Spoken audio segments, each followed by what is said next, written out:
இந்தியாவின் நிலப்பரப்பு வெறும் காடுகளும் மலைகளும் மட்டும் கிடையாதுங்க. அது பல்லுயிர்களின் ஒரு பிரம்மாண்டமான புகலிடம்.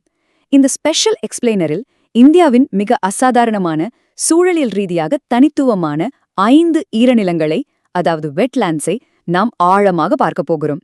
இந்த 5 இடங்களும் புவியியல் ரீதியாகவும் அங்கிருக்கும் உயிரினங்கள் அடிப்படையிலும் எப்படி ஒன்றிலிருந்து ஒன்று மாறுபடுகிறது என்பதை மிகச் சுவாரஸ்யமாக தெரிந்து கொள்ளப் போகிறோம்.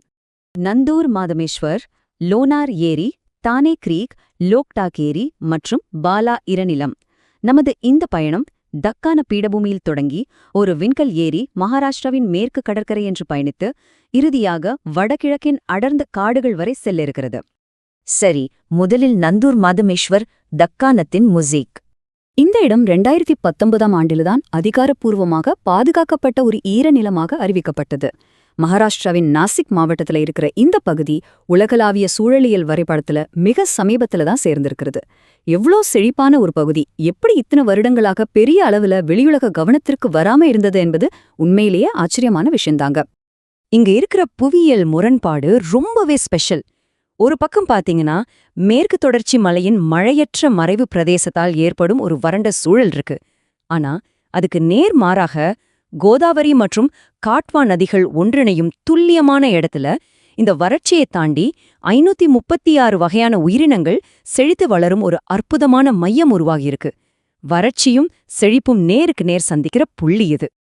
இதுல ஹைலைட்டான விஷயம் என்னன்னா, தண்ணீர் பற்றாக்குறையை தீர்ப்பதற்காக மனிதர்களால் கட்டப்பட்ட ஒரு சாதாரண தடுப்பணை தற்செயலாக இந்தியாவின் மிக முக்கியமான மற்றும் அழிந்து வரும் உயிரினங்களுக்கு ஒரு பெரிய சரணாலயமா மாறிடுச்சு.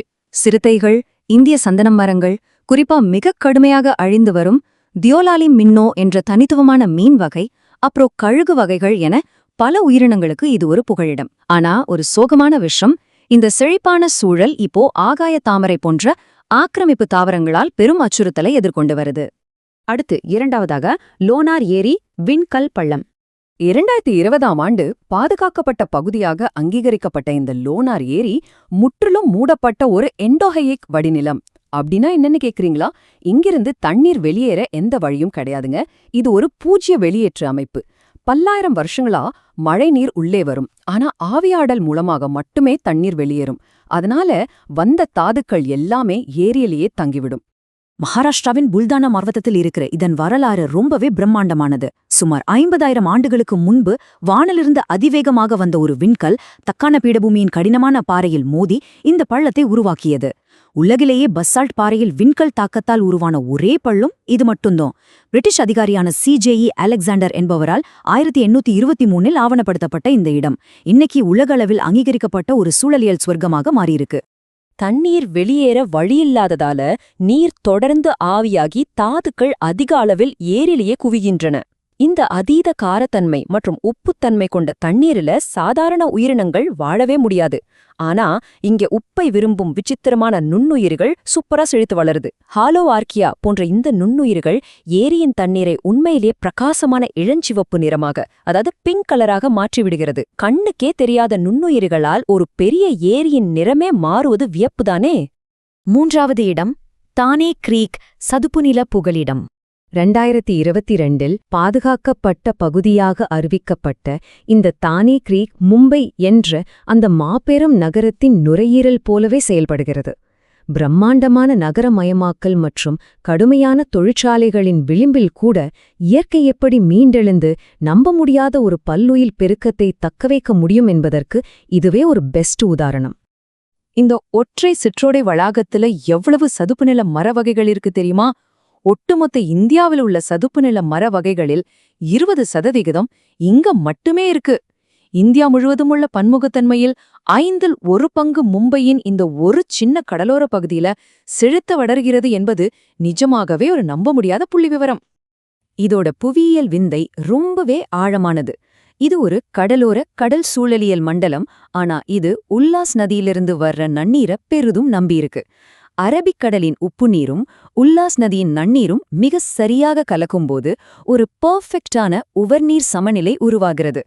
பல்லாயிரக்கணக்கான ஃப்ளெமிங்கோ பறவைகள் இங்கே வந்து குவிவதற்கு காரணமே இந்த உவர்நீரில் வளரும் ஆல்காகள் மற்றும் சின்ன சின்ன உயிரினங்கள்தான். சரி, 4வது இடத்துக்கு போவோம். லோக்டாக் ஏரி, மிதக்கும் ஏரி. இப்போ நாம வடகிழக்கு இந்தியாவிற்கு பயணிக்க போறோம். 1990ஆம் ஆண்டிலேயே அங்கீகரிக்கப்பட்ட இந்த லோக்டாக் ஏரி மணிப்பூரின் விஷ்ணுபூர் மாவட்டத்தில இருக்கு. இது வடகிழக்கு இந்தியாவின் மிகப்பெரிய நன்னீர் ஏரி மட்டுமில்ல, ஒரு தனித்துவமான உலக சாதனையையும் தன் வசம் வச்சிருக்கு. இந்த ஏரியாவை இவ்ளோ ஸ்பெஷலாக்குவது பூம்டீஸ் எனப்படும் ஒரு அமைப்பு தான். இவை தண்ணீர் மேற்பரப்பில் மிதக்கும் தாவரங்கள், மண் மற்றும் சிதைவடையும் கரிமப் பொருட்களாலான தடிமனான பஞ்சு போன்ற பாய்கள். உலகிலேயே முழுமையாக மிதக்கும் ஒரே தேசிய பூங்காவான கைம்புள் லாம்ஜாவோ இந்த பூம்டீஸ் மீதுதான் அமைஞ்சிருக்கு. இந்த மிதக்கும் தீவுகள் மனிதர்களையும் கனமான மான்களையும் தாங்கும் அளவுக்கு அவ்வளவு ஸ்ட்ராங்கானது. ஆனா இங்கதான் புவியியலும் நமது பொருளாதார தேவைகளும் மோதுகிறது. நீர்மின் உற்பத்திக்காக கட்டப்பட்ட இதாய் தடுப்பணையால் இயற்கையாக மழைக்காலங்களில் ஏறி இறங்கும் இந்த ஏரி இப்போ நிலையான தேங்கிய நீர்த்தேக்கமாக மாறிடுச்சு. இது நடனமாடும் மான் என்று அழைக்கப்படும் அழியும் தருவாயிலுள்ள சங்காய் மான்களின் இயற்கையான வாழ்விடத்தை கடுமையாக பாதிச்சிருக்கு. ஸ்பாஞ்ச் போன்ற இந்த மிதக்கும் பும்டிஸ் மீது நடக்கும்போது அவை பேலன்ஸுக்காக தள்ளாடுவதாலதான் அவற்றுக்கு நடனமாடும் மான் என்று பெயர். நீர்மட்டம் மாறாததால் இந்த பும்டிஸ் தாகரங்கள் அடியிலுள்ள மண்ணை தொட்டு ஊட்டச்சத்துக்களை பெற முடியாமல் மெலிந்து கொண்டே போகிறது. இறுதியாக 5வது இடம், பாலா ஈரநிலம், அடர்ந்த காடு ஈரநிலம். 2021இல் அங்கீகரிக்கப்பட்ட பாலா ஈரநிலம் மிசோரம் மாநிலத்தின் சியாஹா மாவட்டத்தில் உள்ள மிகப்பெரிய இயற்கை ஈரநிலம் ஆகும். இது வெறும் ஒரு சாதாரண ஏரி கிடையாது. உயரமும் ஆழமும் கலந்த உள்ளூர் மக்களின் கலாச்சாரத்தோட ஆழமாக பின்னி பிணைந்த ஒரு அற்புதமான அமைப்பு.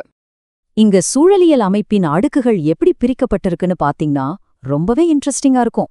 ஒரு ஏணியில் ஏறுவது போல இத கற்பனை செய்து பாருங்களேன். கீழே சராசரியாக 16 மீட்டர் ஆழமுள்ள ஏரியில் மீன்கள் மற்றும் 11 வகையான நீர்நில வாழ்வன இருக்கு. அங்கிருந்து சற்று மேலே சென்றால் ஏரியின் விளிம்பில் உள்ள தாழ்வான சதுப்பு நிலங்களில் சாம்பார் மான் மற்றும் காட்டுப் பன்றிகள் இருக்கு. அதற்கும் மேலே செங்குத்தாகச் சென்றால் கடல் மட்டத்திலிருந்து 600 மீட்டர் உயரத்தில் உள்ள அடர்ந்த நீர்ப்பிடிப்பு காடுகள்.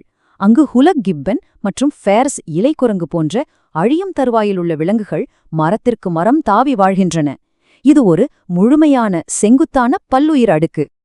இந்த 5 வியக்கத்தக்க இடங்களின் பயணத்தை நிறைவு செய்யும் முன் நாம ஒரு முக்கியமான கேள்வியை கேட்டுக்கொள்ள வேண்டும்.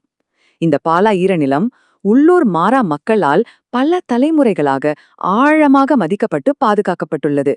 ஆனால் இந்த பழங்கால கலாச்சார பாதுகாப்பு உணர்வு மட்டுமே காடழிப்பு, காட்டுத்தீ மற்றும் நீர் வடிகால் போன்ற நவீன அச்சுறுத்தல்களிலிருந்து இதை அடுத்த நூற்றாண்டிற்கும் காப்பாற்ற போதுமானதாக இருக்குமா? இந்த அசாதாரணமான இடங்களின் எதிர்காலம் என்பது மனிதனின் தலையீட்டிற்கும் இயற்கையின் மீள்தன்மைக்கும் இடையே உள்ள நுட்பமான பேலன்ஸில்தான் ஊசலாடிக் கொண்டிருக்கிறது.